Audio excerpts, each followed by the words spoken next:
Hi friends, ഇന്ന് ഞാൻ വന്നിട്ടുള്ളത് വളരെ ടേസ്റ്റി ആയിട്ടുള്ള ബീഫ് ദം ബിരിയാണിയുടെ റെസിപ്പിയുമായിട്ടാണ്. നമുക്ക് എങ്ങനെ തയ്യാറാക്കാമെന്ന് നോക്കാം. അതിനു മുമ്പേ നിങ്ങൾ എൻ്റെ ചാനൽ ആദ്യമായിട്ട് കാണുന്നവരാണെങ്കിൽ ചാനലൊന്ന് സബ്സ്ക്രൈബ് ചെയ്യുക. തൊട്ടപ്പുറത്ത് കാണുന്ന ആ ബെൽ ബട്ടണും കൂടെ ഒന്ന് പ്രസ് ചെയ്യുക. ഞാനിവിടെ 1 കിലോ ബീഫാണ് എടുത്തിട്ടുള്ളത്. കുറച്ച് വലിയ കഷ്ണങ്ങളായി കട്ട് ചെയ്തെടുത്ത് നന്നായി കഴുകി വൃത്തിയാക്കി വെച്ചിട്ടുണ്ട്. ഞാനിവിടെ 1 കിലോ അരി വെച്ചിട്ടാണ് ബിരിയാണി തയ്യാറാക്കി എടുക്കുന്നത്. അപ്പോൾ നിങ്ങൾക്ക് 1 കിലോ ബീഫ് എടുക്കാം, അതിൽ കൂടുതലും എടുക്കാം. ഞാനിവിടെ 1 കിലോ ബീഫാണ് എടുത്തിട്ടുള്ളത്. ഇനി നമുക്കിതിലേക്ക് വേണ്ട മറ്റ് ഇൻഗ്രീഡിയൻസ് എന്തൊക്കെയാണെന്ന് നോക്കാം. ഇതിനു വേണ്ടി ഒരു വലിയ കഷ്ണം ഇഞ്ചി എടുത്തിട്ടുണ്ട്. അതുപോലെ തന്നെ ഒരു 10-20 അല്ലിയോളം വെളുത്തുള്ളി, അതായത് ഒരു വെളുത്തുള്ളി മുഴുവനായും തൊലിച്ചെടുത്തിട്ടുണ്ട്. ഇനി ഇതൊന്ന് ചതച്ചെടുക്കണം.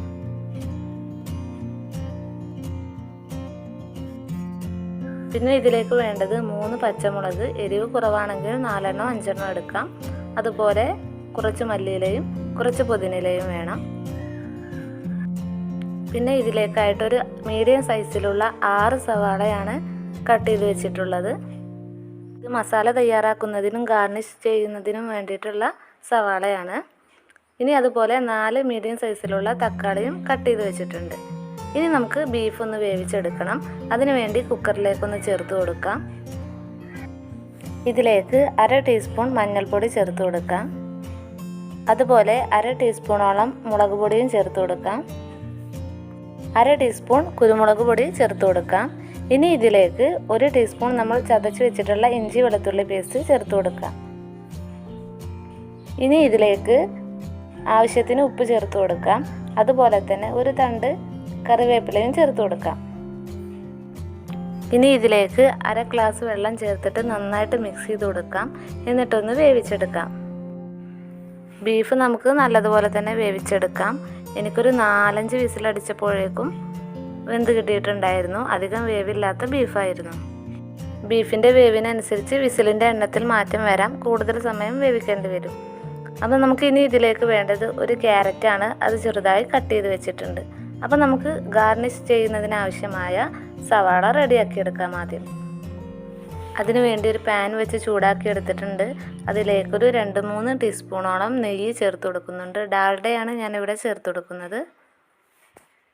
ഇനി ഇതിലേക്ക് നമുക്ക് കട്ട് ചെയ്ത് വെച്ചിട്ടുള്ള സവാള ചേർത്ത് കൊടുക്കാം. ഏകദേശം ഒരു 2 സവാളയോളം ചേർത്ത് കൊടുത്തിട്ടുണ്ടാവും. ഇനി നന്നായിട്ടൊന്ന് വറുത്ത് കോരിയെടുക്കണം.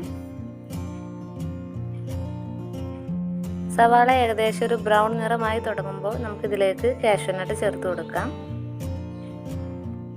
കാഷ്യൂ നട്ടിൻ്റെ കളറും ചേഞ്ചായി വരുന്ന സമയത്ത് നമുക്കതിലേക്ക് കുറച്ച് കിസ്മിസ് ചേർത്ത് കൊടുക്കാം. ഇനി ഇതുപോലെ കിസ്മിസൊക്കെ ഒന്ന് പൊങ്ങി വരുന്ന സമയത്ത് നമുക്കെല്ലാം നെയ്യിൽ നിന്നൊന്ന് കോരി മാറ്റി വെക്കാം. ഇനി ഇത് കരിഞ്ഞു പോകുമെന്ന് തോന്നുന്നുണ്ടെങ്കിൽ എല്ലാം സെപ്പറേറ്റ് ആയിട്ട് തന്നെ ചെയ്തെടുക്കാം.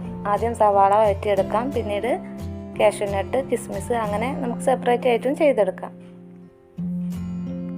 ഇത് കോരിയെടുത്തതിന് ശേഷം ബാക്കി വരുന്ന നെയ്യ് നമുക്ക് മാറ്റി വെക്കാം.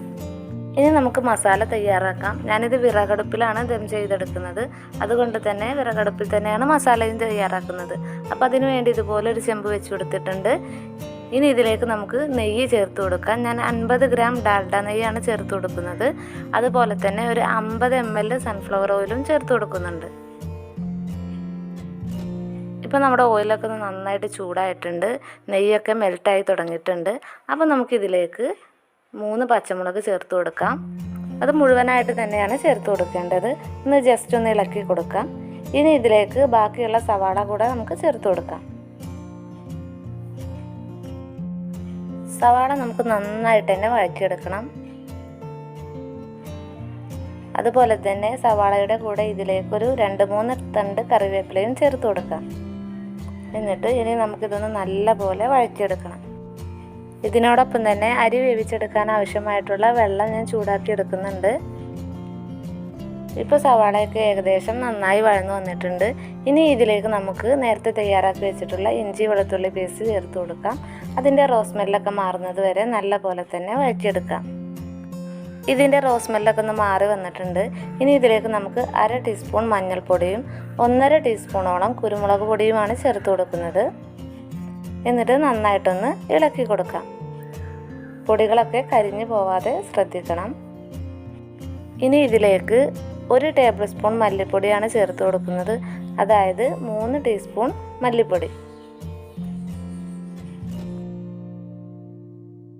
പിന്നെ ഇതിലേക്ക് 1/2 ടീസ്പൂൺ മുളക് പൊടി ചേർത്ത് കൊടുക്കാം. അതുപോലെ തന്നെ 1 ടീസ്പൂൺ പെരുംജീരകം പൊടിച്ചെടുത്തതും ചേർത്ത് കൊടുക്കാം. ഇതിലേക്ക് നമുക്ക് ബിരിയാണി മസാല ചേർത്ത് കൊടുക്കാം. 2.5 ടീസ്പൂണോളം ബിരിയാണി മസാലയാണ് ചേർത്ത് കൊടുക്കുന്നത്. അത് ജാതിക്ക, ജാതിപത്രി, ഏലക്ക, കറുവാപ്പട്ട, ഗ്രാമ്പു, തക്കോലം എന്നിവ ചേർത്ത് പൊടിച്ചെടുത്തിട്ടുള്ളതാണ്. ഇനി നന്നായിട്ടൊന്ന് ഇളക്കി കൊടുക്കാം. പൊടികളുടെയൊക്കെ റോസ് സ്മെല്ല് മാറുന്നത് വരെ തന്നെ ഇളക്കി കൊടുക്കാം. എന്നിട്ട് ഇതിലേക്ക് നമ്മൾ കട്ട് ചെയ്ത് വെച്ചിട്ടുള്ള തക്കാളി ചേർത്ത് കൊടുക്കാം.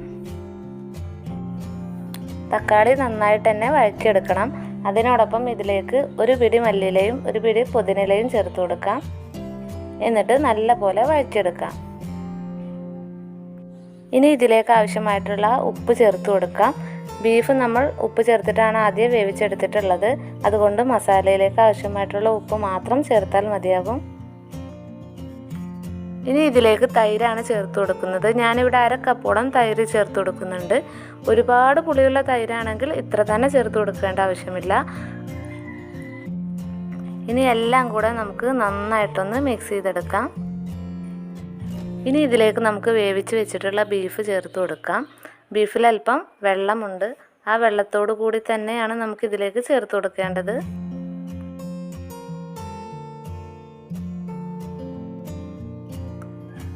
ഇതൊന്ന് നമുക്ക് നന്നായിട്ട് ഇളക്കി യോജിപ്പിച്ചെടുക്കാം. ഇനി ഇതിലേക്ക് നമുക്ക് 1/2 മുറി നാരങ്ങ നീര് ചേർത്ത് കൊടുക്കാം. അതിൻ്റെ കുരുവൊക്കെ മാറ്റിയിട്ട് വേണം ചേർത്ത് കൊടുക്കാനായിട്ട്. ഇനി ഇതൊന്നും കൂടെ നമുക്ക് ഇളക്കി യോജിപ്പിച്ചെടുക്കാം.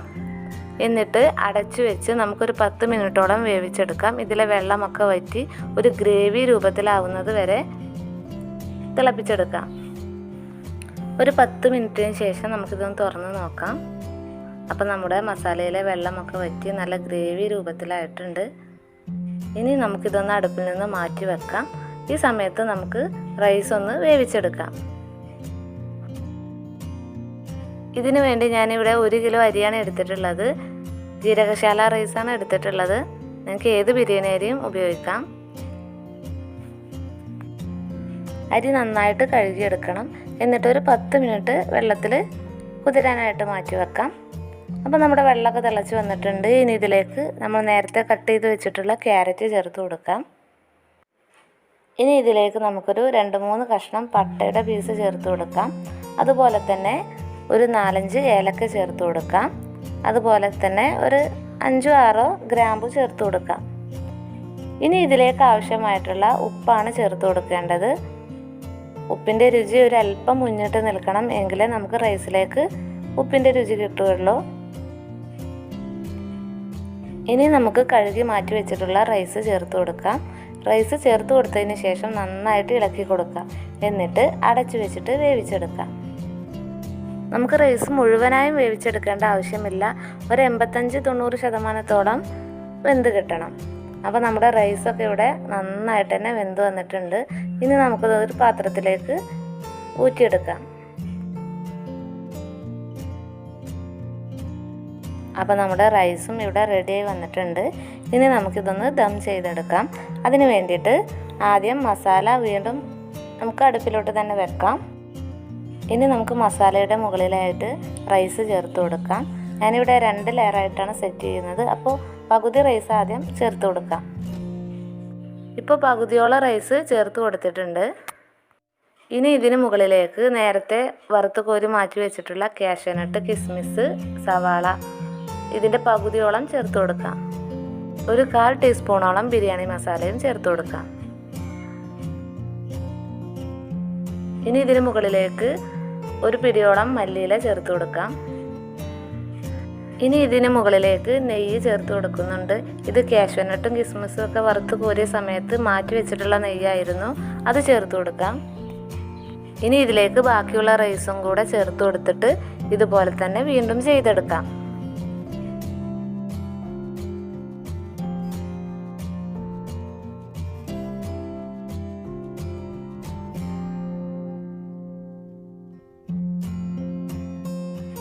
ഇനി ഇതിന് മുകളിലേക്ക് RKG നെയ്യാണ് ചേർത്ത് കൊടുക്കുന്നത്. ഒരു 25 ml RKG നെയ്യ് ചേർത്ത് കൊടുക്കാം.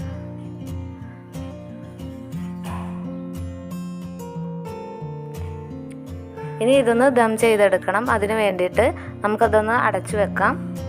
എന്നിട്ട് അതിന് മുകളിലായിട്ട് നമുക്ക് തീക്കനൽ കോരിയിട്ട് കൊടുക്കാം. മുകളിൽ മുഴുവനായിട്ടും കനലിട്ട് കൊടുക്കാം. ഇങ്ങനെ അടുപ്പിൽ തന്നെ നമുക്ക് ഒരു അരമണിക്കൂറെങ്കിലും മിനിമം ഇരിക്കണം. ഞാനിവിടെ 1 മണിക്കൂറിന് ശേഷമാണ് ദം പൊട്ടിക്കുന്നത്. ഇപ്പോൾ ഏകദേശം 1 മണിക്കൂറായിട്ടുണ്ട്. ഇനി നമുക്കിതൊന്ന് തുറന്ന് നോക്കാം.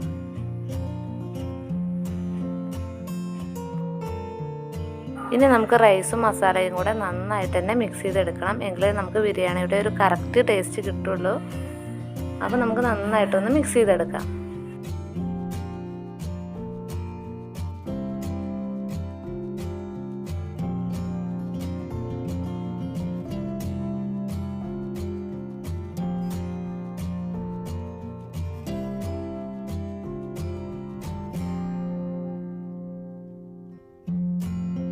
ഇപ്പോൾ റൈസൊക്കെ നന്നായിട്ട് തന്നെ മിക്സ് ചെയ്തെടുത്തിട്ടുണ്ട്. ഇപ്പോൾ നമ്മുടെ ടേസ്റ്റി ആയിട്ടുള്ള ബീഫ് ദം ബിരിയാണി ഇവിടെ റെഡി ആയിട്ടുണ്ട്.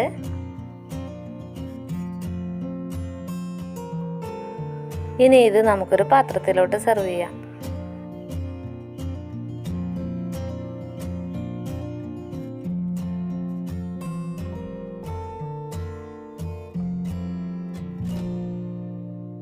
അപ്പോൾ നമ്മുടെ അടിപൊളി ബിരിയാണി ഇവിടെ റെഡി ആയിട്ടുണ്ട്.